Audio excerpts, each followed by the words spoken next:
May sagot ang PhilHealth sa sinabi ni Health Secretary Ted Herbosa na kailangan ng baguhin ang buong management ng PhilHealth at hindi umano health-oriented ang kasalukuyang presidente nito. Samantala, nanawagan naman ang Private Hospitals Association of the Philippines Incorporated sa PhilHealth na bayaran na ang higit kumulang 6 na bilyong pisong utang nito sa mga pribadong ospital sa bansa.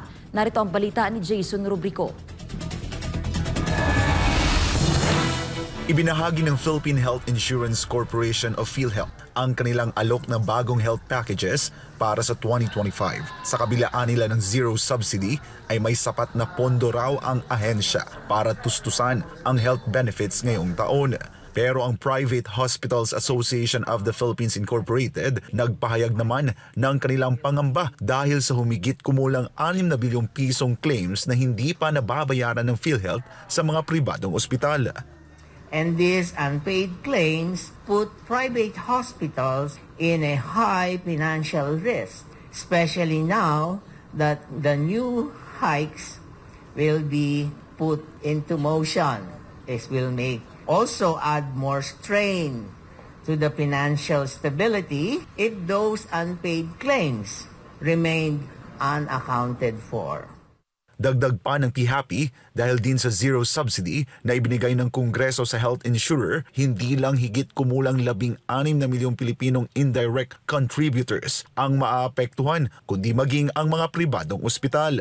Let this be an emergency call to PhilHealth to expedite the payments of unpaid claims since COVID times and must doubly work to coordinate and support Philippine hospitals for 2025.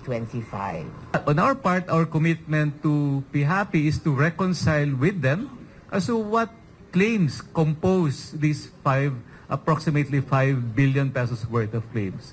Mayroon ongoing reconciliation ng claims. Year 2024, we embarked in this claims reconciliation. Hinahanap po to. Saan na ba yung mga claims na to? Oras na malaman ang estado ng claims na ito ayon sa PhilHealth ay agad namang babayaran ang dapat bayaran. Kaugnay nga niyan ay binigyang diin ni Health Secretary Ted Herbosa ang pangangailangan na ayusin ng PhilHealth ang pagbabayad nito sa mga ospital dahil marami na aniyang nalulugi. Sinabi rin ni Herbosa ang pangangailangan na baguhin ang buong sistema at management ng PhilHealth. Ayon sa kalihim, kasama sa dapat palitan ang mga pinuno ng ahensya. Aniya, kailangan niya ng isang tao na marunong magpatakbo ng PhilHealth na may kaalaman kung paano gumagana ang health economics. Si PhilHealth President Emmanuel Ledesma Jr. daw kasi, ani Herbosa, ay hindi health-oriented at nagmula sa banking industry. Ito naman ang naging sagot ng pamunuan ng PhilHealth sa sinabi ni Health Secretary Herbosa. We recognize naman, of course, and we respect the views especially of the Secretary.